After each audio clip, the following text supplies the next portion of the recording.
says, O God, you are my God. Earnestly I seek you. My soul thirsts for you. My body longs for you. Grabe ito si David, ano? Sabi niya, sa umaga pa lang, maaga pa lang, sabi niya, earnestly. Pag sinabing earnestly, marubdob, masidhi, hindi pwedeng wala nito. Lahat ng bagay ay ipagpapalit ko para sa Panginoon. So for David, David is a man of one thing. Sabi niya, one thing have I desire of the Lord is to gaze upon the beauty of the Lord and to dwell in His temple. David is a man of one thing. Sabi niya, one thing lang. Ang desire niya is the Lord. How many of you believe that desire is so powerful? Desire. Kasi ganito yan eh. What you desire, you pursue, right? What you desire, you pursue. What you pursue, you prioritize.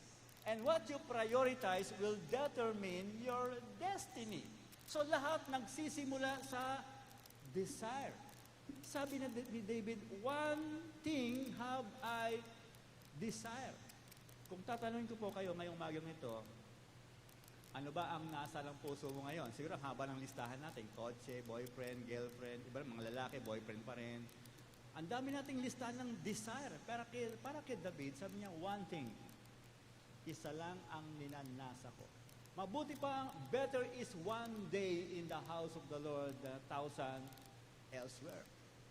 Sabi niya, isang araw lang sa bahay ng Panginoon, tahanan ng Diyos, mas gugustuhin ko pa kaysa 1,000 taon na malayo sa Kanya. Well, pag ganito po ang ating katwiran, mabibigo yung ating goal na how to backslide. Amen? Wala akong kausap yata ngayon dito. Nandiyan, buhay pa ba kayo? So number 1, neglect your time with God. Ngayon ganito. Kapatid, antindi mo. Wala ka ng prayer, wala ka ng Bible reading, hindi mo na kinakausap si Lord, nandiyan ka pa rin. Antindi mo naman. Ngayon, kung hindi ka pa nagbabackslide, wala ka ng time with God, subukan mo yung number 2.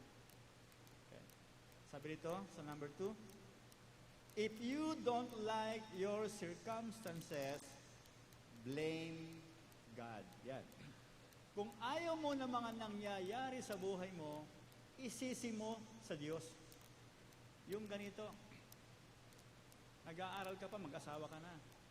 Ay, by the way nga po pala, sa Encounter, tinuturo natin yung seasons of life, ano? Yung seasons of life, alam niyo yun?